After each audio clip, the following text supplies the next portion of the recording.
Trellick Tower was particularly interesting because in the little booklet, I think I quote Rainer Banham coming back for the fourth time to Park Hill, saying what's right about Park Hill is style, but style of management, not of architecture, and that's what's so interesting. Can I introduce, don't know where you've got behind his slides, Narendra Bajaria, who has battled with British Rail this morning, I think. Have you not, Narendra? It is indeed. Most unexpected things happen, like landslide, just beyond Bedford. Well, thank you very, very much for coming. We lost Andrew Derbyshire to bronchitis, and I'm very relieved that you've battled with your own particular local difficulties. Narendra, you're the Chief Planning Officer of Sheffield, and have been working there for all your career, really? 32 years. 32 years. So a short time. He's going to tell us what Sheffield thinks about Park Hill today, and are long distance interested in. And he can be as frank as he likes. And after that, we'll have a general discussion. Thank you. Thank you very much indeed, ladies and gentlemen. Good morning to you. Nearly good afternoon, actually. It is good afternoon. I can assure you, well-intentioned, we intended to get here on time to test out the slides and all the arrangements, but the well-laid plans, even for planners, never work out if you're relying on the British Rail. No, I don't think it was their fault. They were very embarrassed about it. It's the natural causes, I think. But anyway, thank you very much, first of all, for inviting me to come and share some of our thoughts about Park Hill. And it's wonderful to think that the issue of Park Hill, and to me it's Sheffield, is the subject of discussion in London. Sheffield is always talked about various things. One of the things which is always there is a challenge of change, and Martin referred to it, about the challenge of change. And it comes in different forms, really, the challenge of change. The change after the war was probably one of the biggest challenges. What do you do in terms of reconstruction, in terms of improving the quality of life in peaceful times? And clearly there was quite a lot of enthusiasm in Sheffield to accept that challenge of change. Political commitment, which I think Sheffield is one of the most unique authorities in providing the stability that any long-term plans require to bring about the challenge of change. But secondly, I think, important thing was to understand the reasoning behind Park Hill. I just want to introduce, before we have a look at a few slides, there are probably not as many, but I'll make the points as I go along. But I think if we look at the background a little bit, most of you may be aware of it, but from our perspective, it was seen as creating self-contained community with schools, play areas, laundries, shops, medical centre, everything within a given area. That's the first concept which was there. The second thing seemed to be was the desire of the politicians to improve the quality of life of people of Sheffield, those who had suffered quite considerably in terms of hygienic conditions, the slum clearance, the unfit housing, and so on. And thirdly, the political reasons, which do not always come out well. And I think it's important because planning is all about people and people is all about politics, and then you reverse it, was the desire of the council to retain its electorate within its city boundary. And if you look at the history of Sheffield, you will find out that all the developments, housing developments taking place over the last 20, 30 years, they would not develop housing if it was outside the city boundary. We saw the examples in Liverpool and Manchester, how they built new towns, how they exported their population. We know about London, how the new towns received the population. But in Sheffield, they were absolutely committed to retaining its population within the city boundary. I say this because I experienced it firsthand. I joined in 1964 in the architects department. I was asked to design a 70-acre site as a housing layout on the edge of the Peak District National Park. There was consideration about extending the city boundary to include that site within the city. 2 years later, when the site was excluded from the city, they dropped it. End of the story. But the work that was done was picked up again in 1973 because there were clear indications that site will become part of the city, and it did from 1st of April 1974. And the housing development has now taken place on the edge of National Park, and it's there for, obviously, people to see. So what I'm illustrating the point is politics does play a part in terms of the architecture, the challenge of change in people, and so on. I think it would be useful if you could start the slide. I'm obviously going to talk largely about Park Hill as was seen in the 50s and 60s, but I also want to bring it into the 90s about its relevance, and yet the reasoning seems to have changed a little bit. Next slide. Can't do it. I'm sorry, it's probably not as good, but this was really to try and show you the hillside housing. You probably see the form on the right-hand side. These were the blocks of Park Hill, with the terraces on the right again and the Hyde Park behind it. We'll see a better slide, and you see the brown area in the middle was the parkland to be created. Remember, I mentioned to you about the quality of housing, need to retain the population within the city boundary, and if you accept that you don't want to allow people to leave the city, high-density housing was one of the considerations from the political side. From the architectural side, it was a different reasoning, because it was a vision of Louis Womersley. It was a vision to create a city boundary, and there were 10 major housing schemes, of which this was only part, to create nodal points, to be able to provide the city with a unique identity, a new identity of a city enjoying wonderful quality housing conditions, people who were largely working class, and they're still, depends how you define them, a lot of people in Sheffield are still on income supplements, about 50%, is to provide quality housing for them in a decent environment. And that was the driving force, if you like. So it was a challenge on one hand by the politicians, on the other hand by the team of architects and engineers working together. The only thing I would probably pick up is that it was conceived more as a self-contained community within a given site of slum clearance. Next slide, please. This was the slide taken from near the town hall in Surrey Street, but you can see right in the middle its commanding position above the railway station. And the Hyde Park block at the back, which is the block B, has now been demolished. And I'll come to the significance of it. That has been demolished, considered to be the most notorious socially, but there were other reasons behind it too. Next slide, please.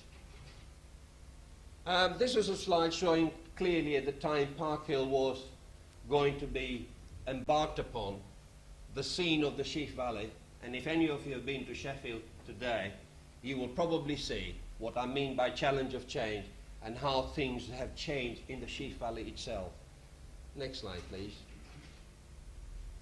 Showing the Ponds Forge complex, where now there's the international swimming pool, the Ponds Forge, constructed to change identity of Sheffield, which has become the national city of sport. But that was the sort of juxtaposition with the city centre of the site of Park Hill. Next one, please. These are some of the old slides showing the markets on the left-hand side, which were built in the 70s, and we are already talking about redevelopment of the site of the Sheaf Market and the Castle Market, but retaining the market concept, very close proximity to Park Hill. Next one, please.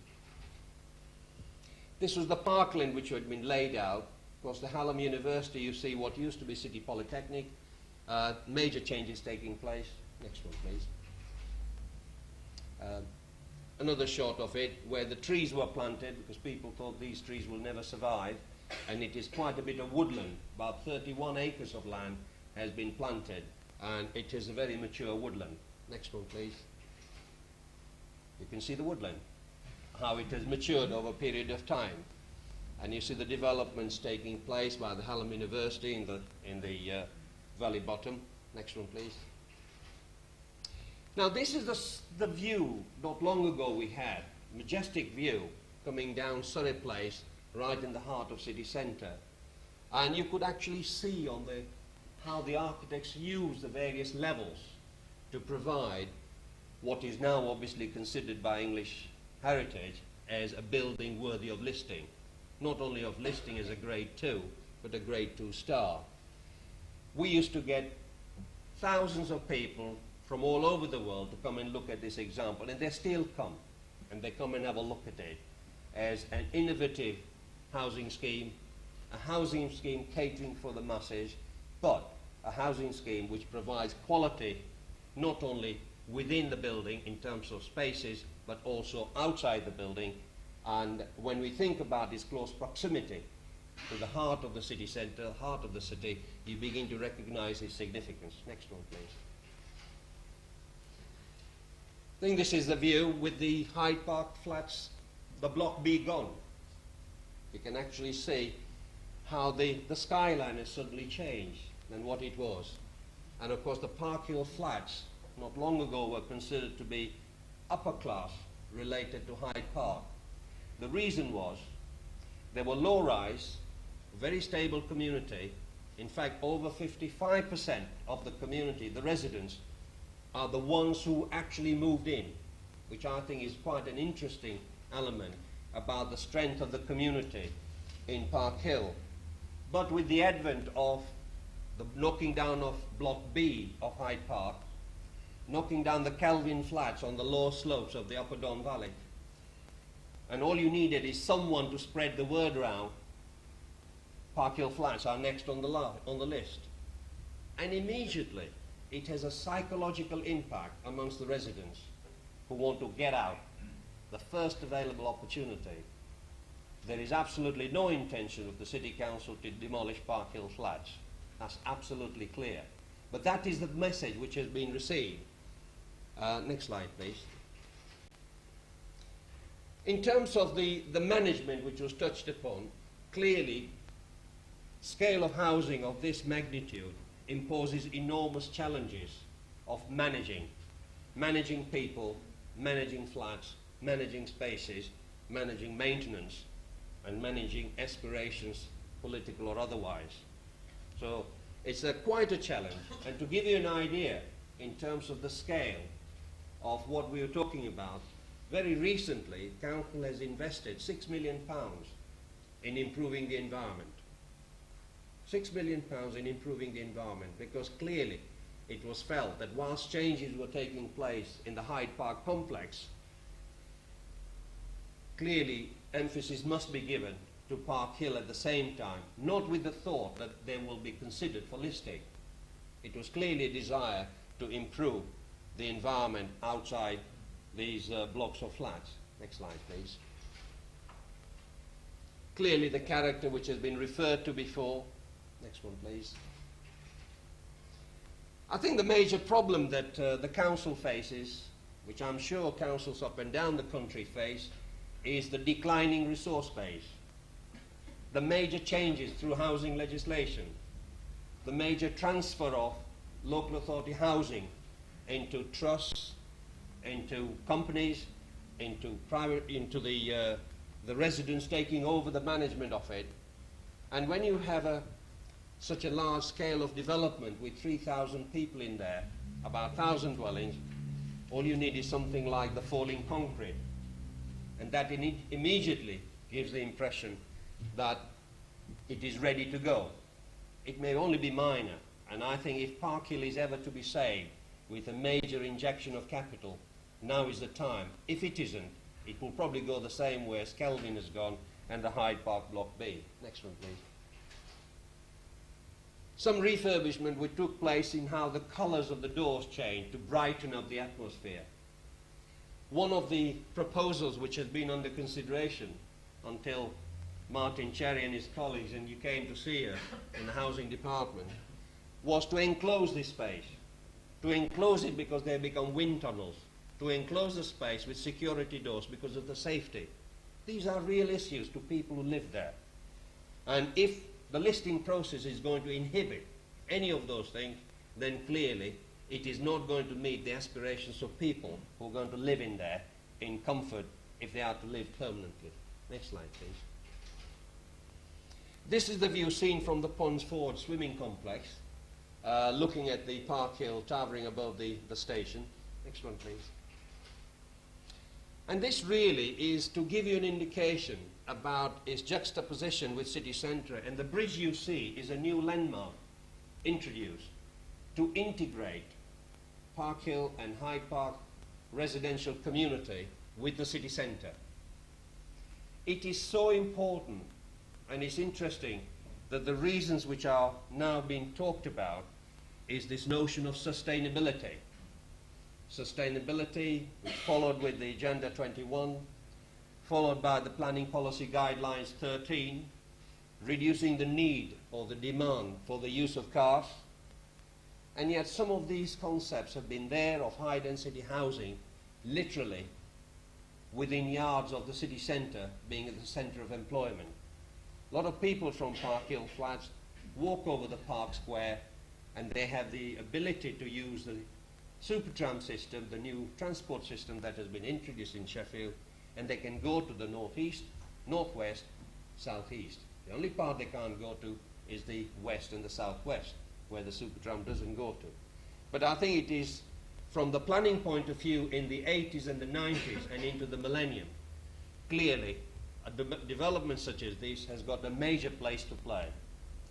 But you cannot expect people to live in there on the understanding or on the expectations that there will be major investment. And I think the last thing we want to do is to build up that expectation. What I'd just like to touch upon is what Martin has said. What happened to us? I think when we had a visit last year, it was gradually dropped in the conversation over a lunch table. How would the City Council receive the notion of Park Hill or post-war housing for listing purposes? Very interesting, and I was taken back. My colleague was with me, Marion. And immediately I started to think about it. Yes, of course, the international reputation, but the reputation is only as good as the comfort which people who live there must feel. Because if they don't, it is really a monument for architects and historians and academics. Unless these buildings are meaningful, quite honestly, I think we need to reconsider about the listing process. So we had a conversation, and because the politics does come into it, we suggested how we might approach the problem from the local planning authority's point of view, which I'm sure you would want to know. If you're faced with this, what do you do? We obviously had to talk to our chair of planning committee, and you can imagine the first reaction was, listing Park Hill flats. And of course there was a BBC television documentary, and the word got out, there's a consideration of listing Park Hill flats. And the first reaction from the community, the worst thing you can do is tell them through the media, we're thinking about it. And that was an absolute, total negative reaction. Now we've got to live here for another 50 years because somebody has decided to intervene. Anyway, we had to retrieve the position. We took it through our controlling group on the council. We had to simplify the idea of why it's being listed. It is your contribution to innovation, to your vision in providing social housing of international significance. It was hard, but we said we'll give it a try. We said clearly we have got reservations about it. Reservations in terms of how we're going to manage the process. Is it going to hinder us in bringing about the changes for the good of the community? Is it actually going to impose financial implications for the council? And all sorts of things were flying around. Fortunately enough, clearly the discussion had taken place beforehand with the chair of the committee and the chair of planning committee. The idea was clearly to say, let's keep our mind open. And that's precisely where we are today. We're keeping our mind open. We have indicated to English Heritage that we would like to sit down with you in drawing up management agreement and see whether we could sell this idea to those who are managing the complex of flats. Secondly, we want to engage the community to demonstrate to them that listing is not a bad thing. It could be a good thing psychologically, and in a permanent sense, it may lead to other solutions. It will actually remove the stigma, remove this perception of the next on the list for demolition. And therefore, we're delighted in the approach which English Heritage has adopted, is to work with housing department who are managing the complex, work with planning, and we will have a consultation exercise with the community with a view to indicating to them the advantages and disadvantages. The process has been set in motion. As was said, we want to engage this between now and September. If there is a clear support from the local community as well as the housing officers, the next thing would be, what are the financial implications, if any? Because clearly there are some implications. Can we devise together, working together, as a means of financial package which we can then try and plug into? One of the things was mentioned about the National Lottery, and there are a lot of causes being serviced by the National Lottery. You wouldn't probably get a finer cause than this one if it is construed or is considered by the English Heritage as one of the finest examples of post-war housing, putting Britain on the international map. So that's the process that we are obviously going to go through, and we have a very open mind. We think it creatively. We think it's a challenge of change in terms of people's perception about Park Hill housing. We will accept the challenge of change with greatest pleasure. I always accept it when the challenge of change is there. That is something that we have got. Clearly, I'll be quite happy to answer any questions arising out of this, because I hope I've not just skirted it, but I've given you some feel for what I had in mind as we see it. Thank you very much.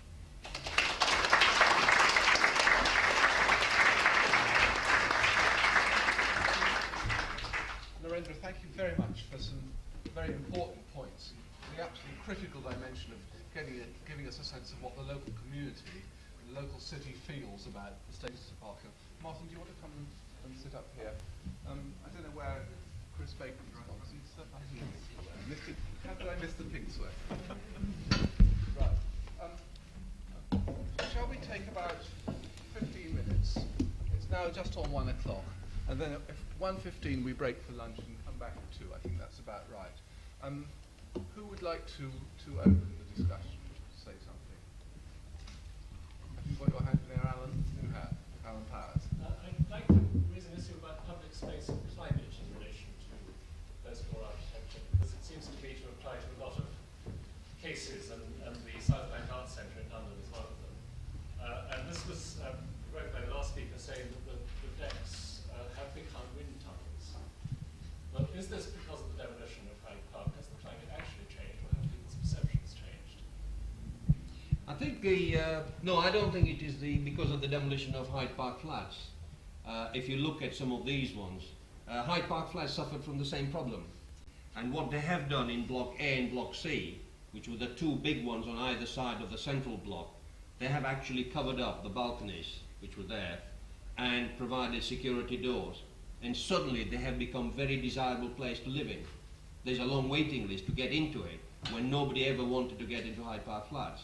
So I think basically it's a modern day comfort which people are looking for. Yeah, so this answers my question that it is people's perception, which I think may be driven to quite some extent by fashions in clothing. People don't wear such warm clothes in winter now, they don't expect to. It also produces a view of climate that looks on the bad side, that you control the winter, but the summer, you live with the bad side of the summer, that your public spaces may become overheated. And I don't know what we do about this, but I think there is a general truth in this, that we are more concerned now to keep warm in the winter than we are to enjoy coolness in the summer. And this can have considerable effects on buildings that were designed to have open-air public spaces. If I could just comment on the last point you were making, I think one statistics I didn't give you is clearly with people living longer, the age structure in Sheffield, for example, there are 22% of people are above 60, and clearly that has an effect about what people want to do. They want to feel warmer when they're getting older, as such.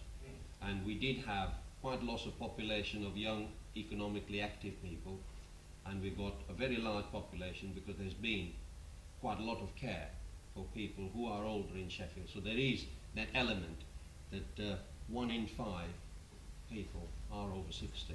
That may be something to do with it. Can we ask Chris, when you were working on, when living on the estate, what were the main sources of complaint about the actual design of the place? You talked a bit about noise. Yeah. For instance, the wind point. Well, I think there were certain particular angles, that still exist where you knew you'd meet the wind kind of thing when you walked that way. I don't remember ever discussing it with my neighbours or thinking it, so I pick up your point, the general conclusion that it's perception. What I'd say in terms of other issues, I mean, as a resident for 3 years, I came across relatively few actual complaints from neighbours. It was a place to live that people just lived in, just as you wouldn't necessarily make a point of complaining about any other, where people in the audience currently live at the moment, per se. One could talk about the lack of space, generally the small size of the flats. I think I would be surprised if that's not an issue for quite a lot of people, because they are, as an earlier speaker brought out, or questioned, that must be an issue for quite a lot of people who live there, that they're relatively small. And certainly the finish, the general finish, the quality of the finish on the bridges, on the concrete surfaces generally, I would think to be below what many people today would consider to be satisfactory. What's interesting about this question for me is how that perception, which has changed. I mean, it was never, I remember in the survey undertaken in 62, 63 by the social worker living there, she asked quite a lot of questions about the decks, but there was very few complaints, as far as I remember, from the residents of people who just moved in, to emphasise this change in perception. And for me, the interesting thing is, can that perception either be changed again in some other way, so that, I mean, to me it would be very strange if questions about the future of Park Hill came up because so many people in the estate thought that the decks were unsatisfactory in terms of wind and sunshine and other issues like that, because that wouldn't, to me, be a permanent enough issue to bring about question mark over the future of Park Hill. It's something the perceptions can be changed. John Allen. Yes, thank you. I think the contributions have been absolutely fascinating, absolutely enthralling, and I must say that I'm sort of warm to Chris Bacon's description. I mean, when I lived in Sheffield in the 60s, I must have conducted any number of overseas visitors around Park Hill with enormous pride as an architectural student. It really was the gem that people came to Sheffield to see. So there is a terrific resonance, I think, of pride there. But my question is to do with height of building off the ground. And there's been any amount of stuff written now about what is the sort of optimum height that you could raise families off the ground, and then if you go 1 story further, things start to change, and then if you're 8 stories and above, then all sorts of things start to change. Now, usually that sort of comparative discussion has to take place with reference to different projects in different cities. The remarkable thing about Park Hill is that you can actually you can line off, you can sort of grade the heights literally through that scheme, and as you walk along, going southwards, I think, towards the corner of South Street and Talbot Street, I mean, it does become a more or less sort of conventional height 4 or 5 story estate. The question I want to ask is there in the local culture of the Park Hill community now a sort of a measurable difference in whether people feel happier at the lower end of it and less happier at the taller end, or is there a sort of any sense of people living at one end being in a slightly different category from the people at the other? Is there any information, as it were, that you can abstract purely on the basis of height off the ground in a community which is otherwise apparently homogeneous? Do you see what I'm trying to ask? Well, I'm certainly not aware of a view expressed at one end where they're very happy, where it's a 4-story development, whereas in other places about 6, 7 stories. They've never expressed that view. What they've always used to feel, that Park Hill Flats had a lesser turnaround in the community as opposed to Hyde Park. Now Hyde Park at its highest is 18-story high, or was 18 stories high, ranging from 11 to 18. And clearly that was perceived to be the problem as far as young families were concerned in terms of vertical circulation. But as far as Park Hill is concerned, I'm not aware at any time people indicating that some parts of Park Hill are okay, the other parts perhaps not so acceptable. I think they've always seen as a single community, as a Park Hill community. I would just back that up in a sense. I think one of the slightly, you would expect what you say to be an issue actually. And one of the surprising things about living there and the lots of facts and figures I collected in the 80s supported the fact that despite some management policies in the original occupation of the estate, and despite the fact there are these clear physical differences, that I never found any perceived split between either the height or the two ends of the estate. Stefan Matavis. Could I take up something concerning the 10 points which you listed, saying those are 10 points why Park Hill is successful and imitations are not successful. Now, I wouldn't query any of the individual points intrinsically as you made them, but it would seem to me, or I would suspect, that if you ask the designers of a lot of the imitations whether they followed those, if you ask them about their principles, they would list the same number of principles, the same kinds of principles, and would like to defend their design. So likewise, if you ask the inhabitants of those schemes, they probably would only have a limited understanding of those major points. So to me, there's only 1 point out of the 10 which would ostensibly prove the validity of your undertaking, and that is the last one, that Park Hill is the innovation the other side follows. Now, it's interesting to me that in all those points you list as giving the advantage of Park Hill, this is a purely historical, architectural historians, architectural critics evaluative point of view, which stands as proving the superiority of Park Hill.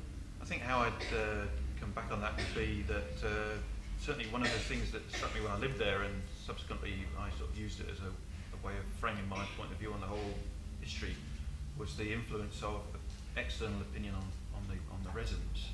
So while I lived there, I remember I was completely shocked by, I think as early as 1979, there was a large, in fact I think I used it to illustrate my thesis at one stage, but there's a very large coverage in a local newspaper saying that Park Hill was a disaster.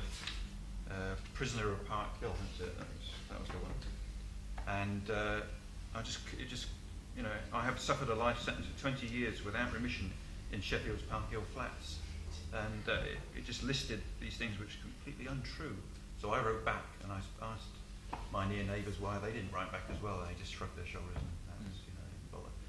But in other words, what I would pick up from the point of the innovation is that it seems to bring about a culture of success which can easily switch to the opposite. And I was interested in your point about how demolition at Hyde Park then, brought this opinion amongst the residents of Park Hill. They were next on the list, therefore they want to get off. And that circle of decline is so easy to get into this where you can't stop it.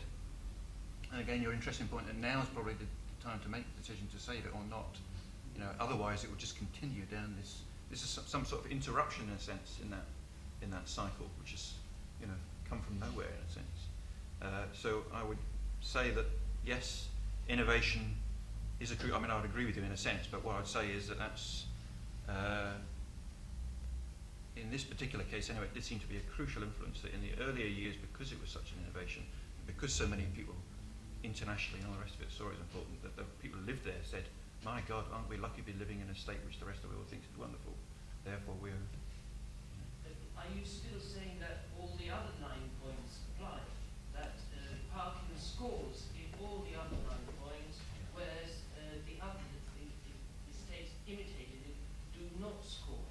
I would certainly say that the other estates one can list certainly miss out on several of them, which I'd be happy to discuss in more detail afterwards. Can we, before we have to break for lunch fairly soon. I see lots of hands. What I'd like to do is to take anybody who wants to say something about what next, because we're in danger of missing that. Gentleman at the back there. Yes, Bob Hawkins, I see his hair. I just wonder, it follows actually from what's just been said. I wonder whether Narendra would agree that listing comes at a particularly poignant time in the history of the area in which Park Hill sits. When Park Hill was built, there was still an active steel industry happening, less than half a mile away. There were forges and steel works, tremendous amount of atmospheric pollution despite the Clean Air Act and so on. And it's an irony that we've seen in Sheffield, all around Park Hill Flats, substantial investment which has transformed potentially the setting, the environmental quality of life of the people who live there now. And it would be a tragedy now at this late point where everything else appears to be coming good, where the people of Park Hill are now sitting above a wonderful new transportation system, looking at a refurbished and developed university site, a wonderful international quality swimming pool, refurbished canal basin, superb new bridge linking that community with the city centre of Narendra showed us. Would he agree that if listing now helps to secure the ongoing commitment in Sheffield and secures commitment outside of Sheffield to Park Hill in a way that perhaps Grade 2 listing should, would he agree that this is a particularly kind of poignant moment in its history? Well, I'm not going to fall for it, Bob.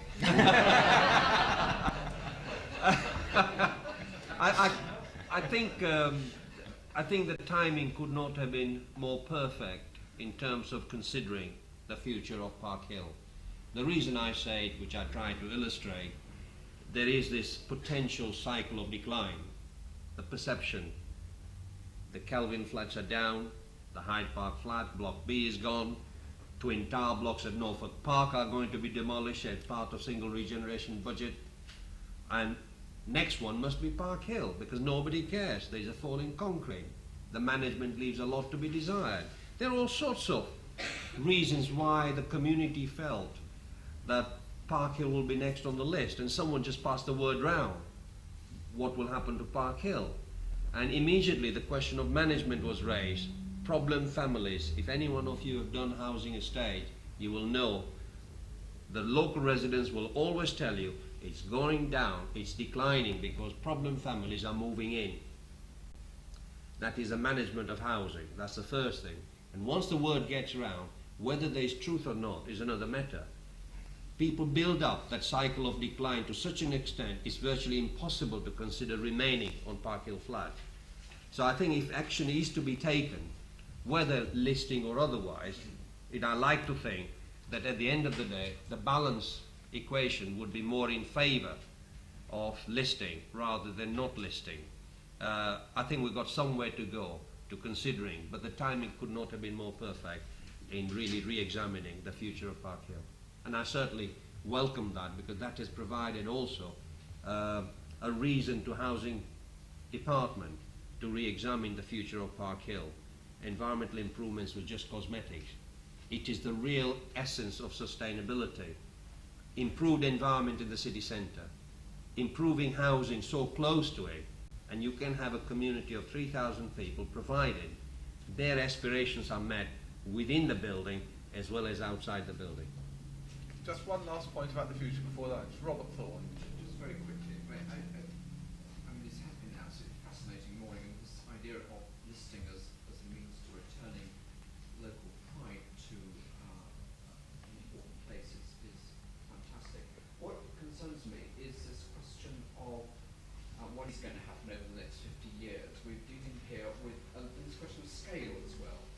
We're dealing here with a quite massive mega structure which has got some problems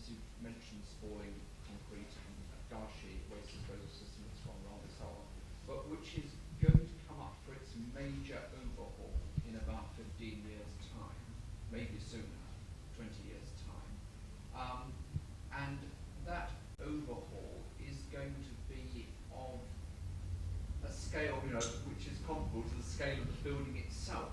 And I'm just scared about this. And it's probably the biggest listed building we've ever tried to do a major overhaul of. And how do you anticipate that is going to be handled and financed? Well, as you rightly point out, sorry. For Martin to answer both of you, I was only going to say to you, to me it's a challenge. And immediately I'm beginning to look at it. How could we? If there's a meeting of mind, it's an outstanding example. We want to keep that in the millennium. How could we turn it around into something we can all be proud of, including the community that is living there? Martin. I don't really want to add very much to that, except to say that there are lots of sources of external income which one can actually look to. I mean, certainly, there's been a tendency in the past to look solely to English heritage issues. Funding has been cut quite severely, and one has to. You made a great deal in your talk, Narendra, about the problems of cuts in public finance. But at the same time, the lottery is still a potential thing, and especially if the rules change. But there is European money and sort of regional development money. There are two parts to your question, I suspect. The second part is, is it reasonable and can it be done to find the monies that is required? But also the first part of the question, I suppose, is really, is it sensible to spend so much on such a radical overhaul? And there's one philosophical element in your question as well. But I guess the money can be found, that's the point. The will has to be found, really, and I think there's the will in the audience and the speakers today, which is heartening. Can I thank the morning speakers all very much, and Narendra, can I ask you to take back to Sheffield the not any kind of attempt from London English Heritage or anywhere to impose the thoughts or desires of the audience or any particular sector to the City Council, but the tremendous enthusiasm and concern that this extraordinary development should be safeguarded and improved, and nobody wants it to stay exactly as it is, but we all want it to be an even better place for people to live in the next century. Thank you all very much. So we'll all break now for lunch and come back for a broader debate about having it too, probably.